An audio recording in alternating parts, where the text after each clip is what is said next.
Hi everyone, this is Shroom, and today I'll be trying out some random cheap art supplies that I bought from ASDA. Feel free to skip around the video using timestamps, which you can find in the description. Here are 20 gel pens, including sparkly ones, and here are sparkly highlighters. This was £1, this was $2.50. Let's open them up and see what they can do.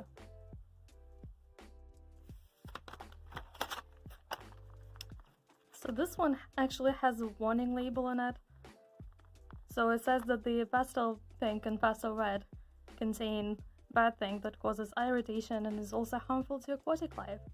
I did not see that when I bought these, and I probably wouldn't buy them if I knew that that was a thing.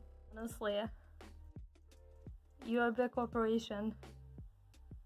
You have enough money to buy dyes that are not toxic, and I've actually never seen a label like that before on art supplies. Usually they're all like non-toxic, so minus points to ASDA on that.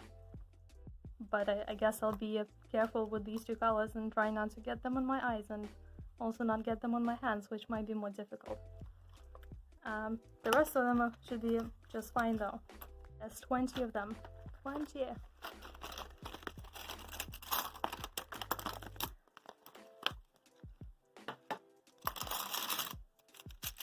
And these are like a little over 10p per pen, so I don't expect amazing things of them. Usually gel pens like these that are cheap just stop working really soon, but who knows, I might be pleasantly surprised. What I'm more excited about is these. When I saw them, I just couldn't not buy it because, look, it's a rainbow zebra, it's me. And it's also the brand of these. So they're Zebra Kirarich, Kirarich. I have no idea how to pronounce it, but I've never seen glitter highlighters before and they look really cute. And I really like to use highlighters sometimes, and I generally enjoy using cheap art supplies. This sketchbook that I'm using was £1, as you can see, for 72 sheets. And it's from The Works, which is this UK craft store. And yeah, I usually buy cheap things because then I'm not afraid to waste them. And when I'm not afraid to waste things, I get better results. I have become better accustomed to using expensive art supplies like Copic markers. But before, when I was young, and when I got them as a present, I just didn't really know what to do with them. And I was just kind of scared to use them. Anyway, they look very shoujo manga, I have to say. Look at them, they look so cute. I just need a green one and then we'll have Shroom Soup characters colors. I love these colors and I can't wait. Oh my god, it actually works. It is blue and sparkly. And this one, it's pink and sparkly. And this one, it's purple and sparkly. So, I'm not sure how well I can see, but yeah, it really is glittery, and the colors are quite pastel. At first glance, the markers look kind of dry, but I think, yeah, they're fine, and the chisel tips are actually quite small, and whoa, you can get really thin lines with these. At first, I was not really a fan of the chisel tip idea, but yeah. Wow. It's destroying the paper a little bit, but whoa. This is very much my aesthetic. I wonder if they blend. Let's see. If by blending you mean absolutely murdering the paper, then yes. But, whoa, you can get them quite saturated. Amazing.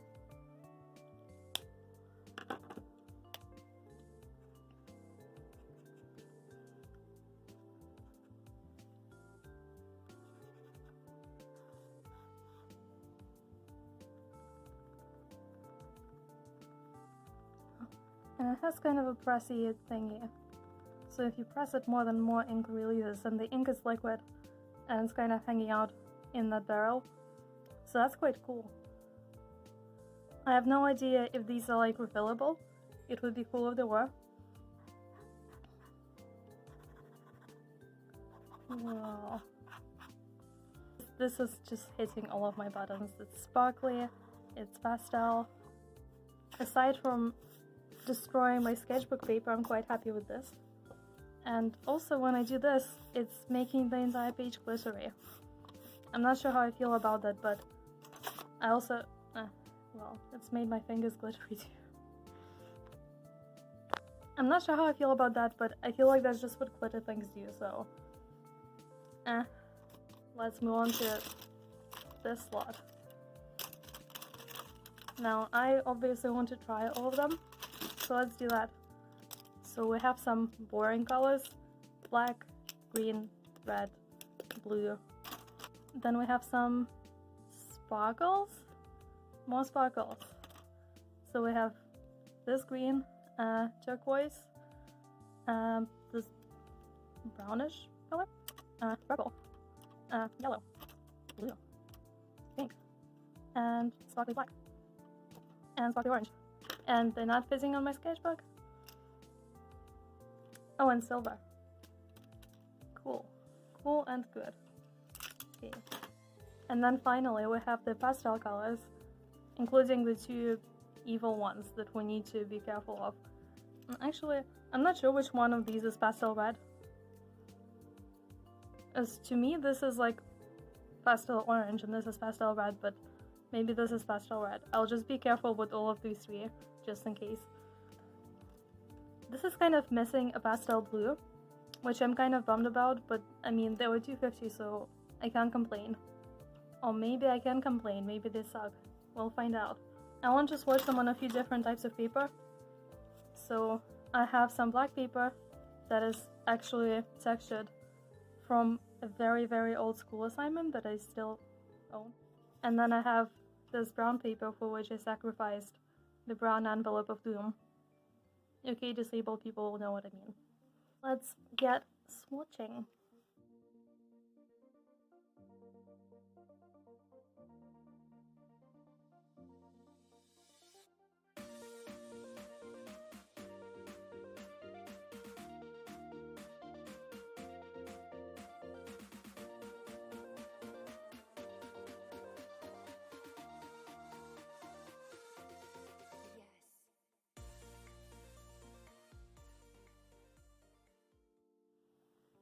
I have to say, I really love how these pens and these highlighters look on brown paper. The pens are not really anything special, most of them don't show up too well on black paper. I tried to do a few different swatches with like adding a few layers, and after a few layers they do show. But they did impress me for actually working, because a lot of the time those cheap gel pens just like straight up don't work because they dry right away, so cool, they work, I guess. My favorite colors are the evil ones. So, yeah. I really don't like that they have toxic stuff in them. I kind of regret buying that. But, yeah. They show up enough for me to use them for highlighting and stuff like that. Let's draw something.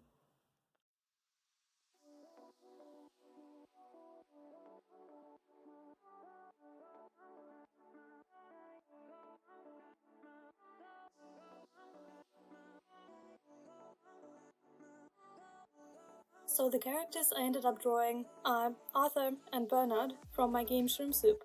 If you don't know my game, then you might be confused as to why Arthur has blue skin and 5 eyes and what the hell is going on with Bernard.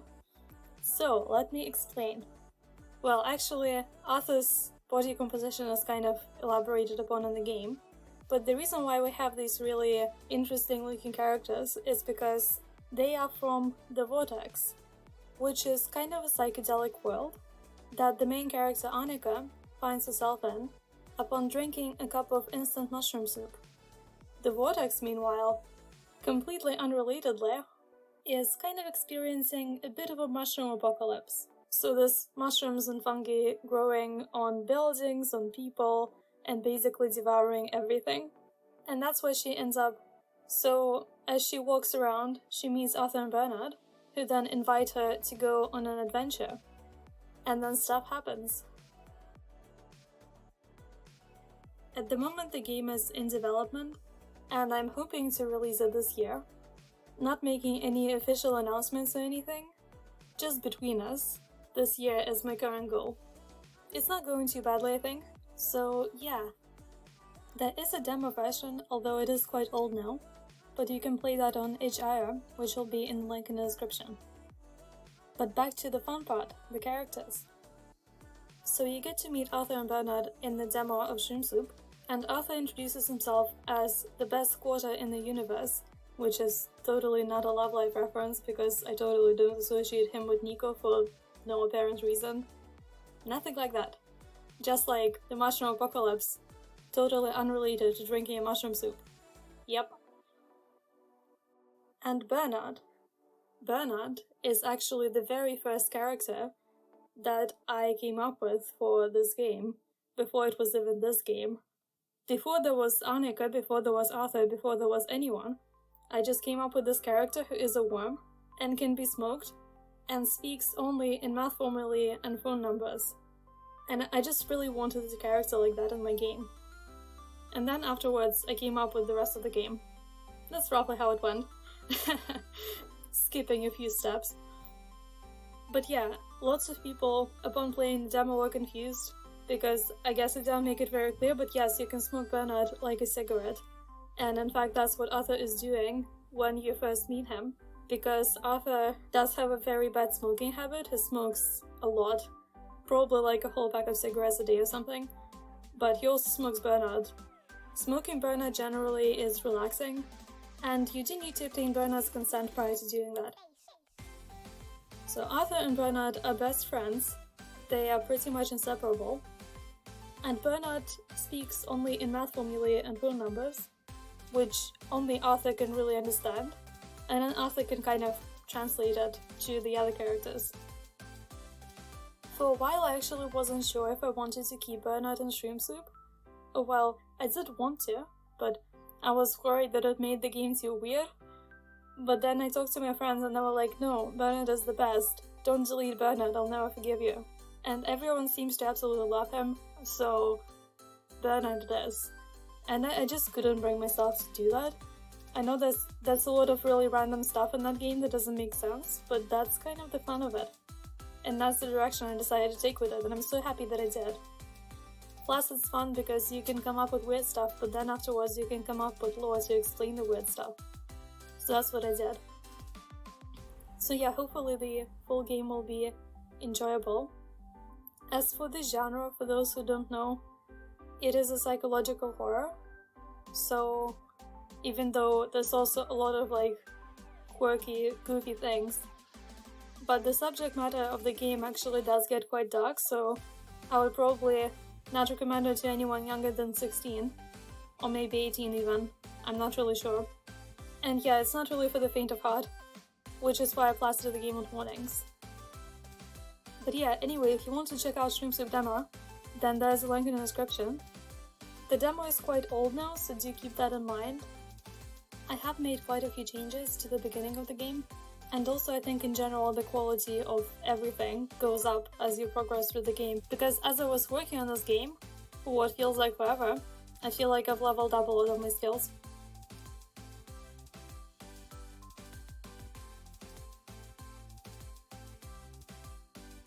Anyway, I think that's all I have to say about these characters and Shroom Soup for now. And oh, looks like I'm done with the drawing.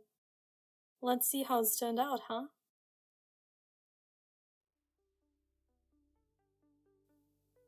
So this is the conclusion to my cheap ASDA art supply adventure. And what can I say? It was definitely fun. I think my most favorite thing about it isn't really the pens, but the composition of it. I decided to experiment a little bit and use the evil envelope and the old school assignment to make sort of a collage page. And that was really fun. I felt refreshed after drawing it. I think when you look at the drawing more closely, there is a bit of an overload of sparkles, just because most of the supplies that I had to work with were really sparkly. I do really love the look of the highlighters though. It's kind of weird because they kind of destroy the paper, but in doing so, they kind of make it look like it's paint. It's interesting. I definitely really like the effect, and it's especially pleasant when you kind of layer them, and then there's like more glitter and more glitter. But I think I would probably use all of these more as highlights rather than the main art supplies like I did here. But this is still really fun. I really like how the burner smoke cloud turned out, and how it looks so different on each of the 3 types of paper. I am also quite pleased with myself for managing to make green by drawing with the blue glitter highlighter on the brown paper, because Arthur has green hair. And the gel pens also layer surprisingly well. Otherwise they are alright, I guess. You can definitely make things with them. They're not the best gel pens, they're not the worst gel pens. I don't appreciate the toxic stuff in them, so I already don't really like them because of that, but now that I own them, I think I'll be using them to add little sparkles and highlights to my other drawings, so you might see them around. I think all in all there are probably better options out there. Anyway, I don't think this illustration is anything special. I think I have like 100,000 drawings of Arthur in that exact pose, looking exactly like that, but, you know, the presence of art is better than the absence of art, and I had fun and that's what matters. I hope you also had fun watching this video. Let me know what you think of the illustration and of whatever else that you got from this video, and I will see you later. Bye bye! I hope you enjoyed this video. If you like this, you can subscribe to my channel for more artsy videos like this one. You can also like this video and share it with your friends and loved ones, it would really mean a lot to me. On my channel, I often use art to illustrate all kinds of conversations, such as social justice matters. You can view my series on internalized ableism through the link in the description. I also make pure art videos, review art supplies, and play around with art challenges. If this sounds up your alley, then you are most welcome to be my subscriber. Thanks again for watching, this was Shroom, and I'll see you in the next video. Bye bye!